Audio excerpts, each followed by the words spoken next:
Malam ini fokus membincangkan gelora politik di negeri Melaka, di mana kita telah maklum bahawa kerajaan Melaka di bawah kerajaan Barisan Nasional plus Perikatan Nasional telah bergegar hari ini apabila 4 orang wakil rakyat, 2 dari UMNO, 1 daripada mantan DAP, 1 dari Parti Bersatu telah pun mengisytiharkan tidak menyokong Ketua Menteri.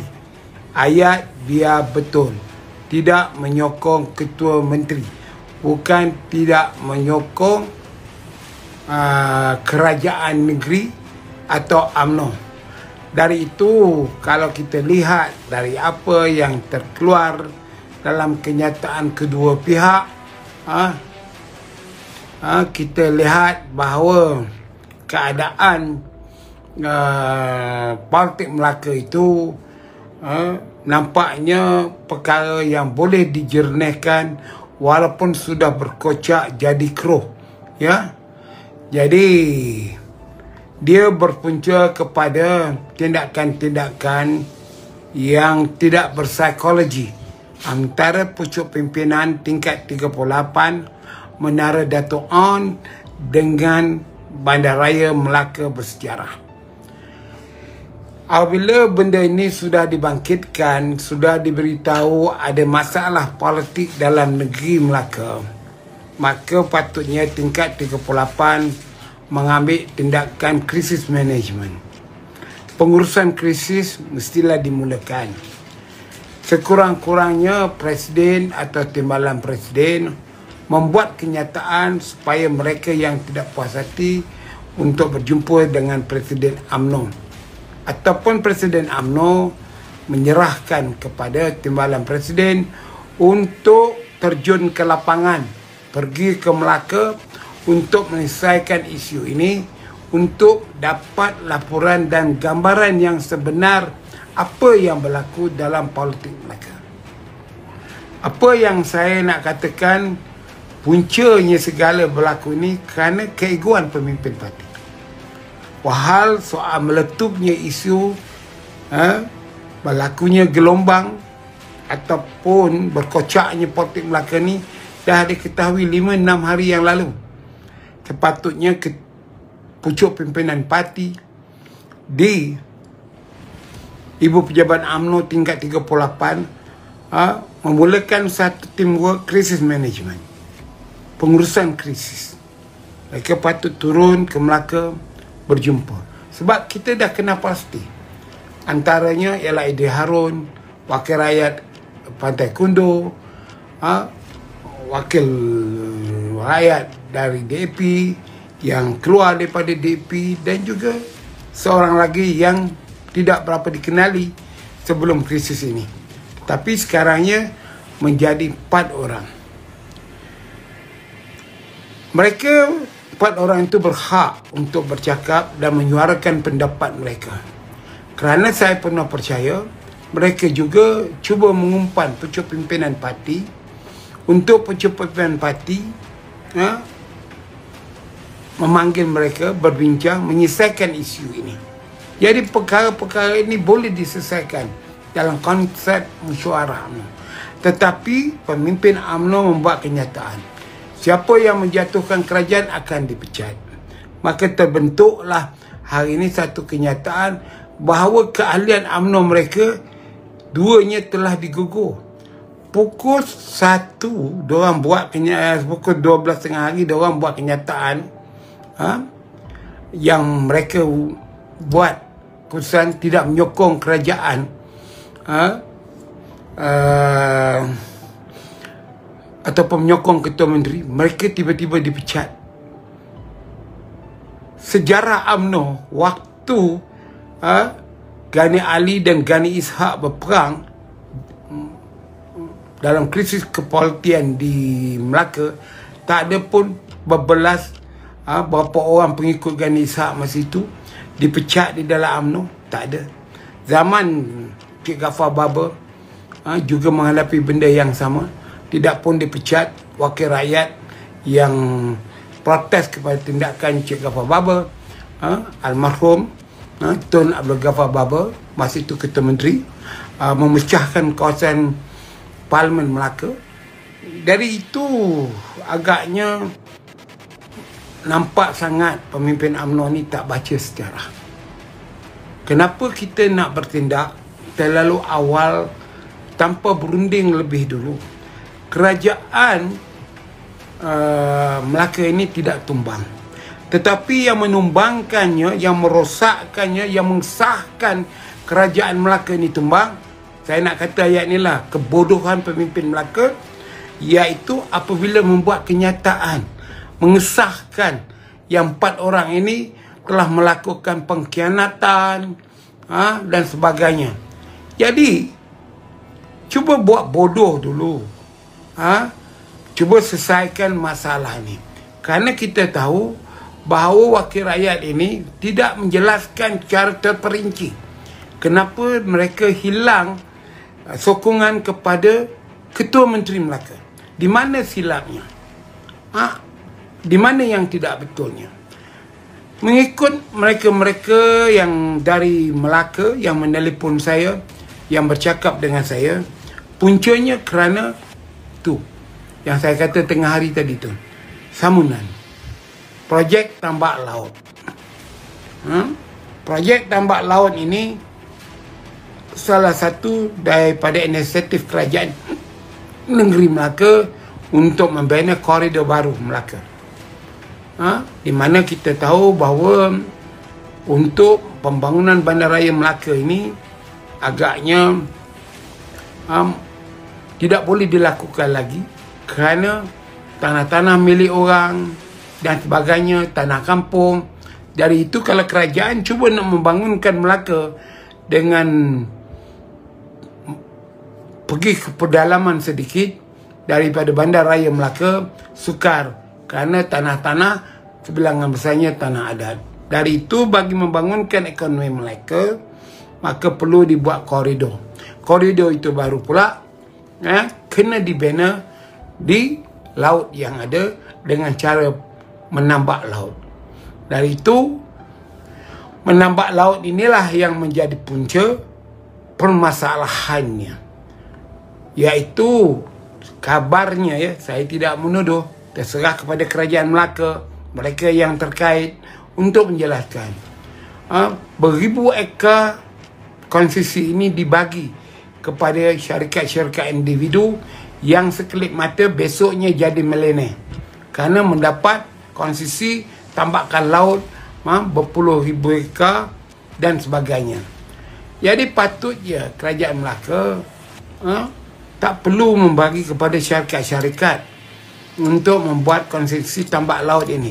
Kerajaan negeri Melaka ada pelaburannya, Perbadanan Kemajuan Negeri Melaka, ataupun seperti yang dibuat negeri-negeri lain, iaitu Menteri Besar Incorporated. Apa salahnya buat CMI, Chief Minister Incorporated, iaitu syarikat itu dibina oleh syarikat milik kerajaan supaya tidak ada seseorang yang dilihat mendapat kepentingan dan sebagainya. Dari itu, apa rakyat dapat dengan konsesi dibagi pada individu itu? Khasnya ahli-ahli UMNO yang berjuang, bertungkuh lumus untuk meningkatkan, menaikkan UMNO sebagai parti pemerintah. Jawapannya tidak. Tak ada apa-apa. Dari itu lebih banyak yang dilihat oleh rakyat Melaka iaitu adalah lebih merupakan kepada masalah faraid, bisnes. Mereka menggunakan kedudukan mereka untuk memperkayakan kroni mereka, hendak menolong kroni mereka, bukan untuk melahirkan dasar ekonomi baru, menjadikan orang Melayu berjaya. Sebilangan besar daripada mereka mendapat wang mudah, dapat tender, dapat agihan projek, mereka jual, mereka dapat komisen, dan mereka bertambah lagi besar kepala apabila Ketua Pengarah FMC berkata bahawa tidak ada undang-undang yang boleh mengambil tindakan kepada mereka yang monopoli projek, iaitu menguasai projek. Ini jelas. Dari itu, dalam isu Melaka ni sekarang ini ialah masalah projek tambatan laut itu yang mana punca segala masalah. Jadi apabila segala ini berlaku dan kabarnya Ketua Menteri pula tidak mempunyai kuasa independen. Dia di remote control. Dia dengan fungsi perhubungan satu bahagian. Dari itu, inilah yang susah yang kita nak memahaminya. Apabila Ketua Menteri tidak mengambil inisiatif sendiri untuk berjumpa, bercakap. Kabarnya hari ini hari Senin, hari Jumaat sudah ada understandingnya, sudah ada pemahamannya. Tetapi hari ini hari Senin meletup kerana hari Sabtu, hari Ahad, 2 hari berturut-turut kenyataan-kenyataan pucuk pimpinan parti seolah-olah mempelecehkan mereka. 2 orang ini dari UMNO ini, dari itu mereka cabar sekarang. Kalau kita lihat pada saya, mereka cuba meluahkan perasaan pandangan mereka, tetapi pucukan pihak parti tidak mau mendengarnya. Jadi dari itu, kalau kita lihat sekarang ni,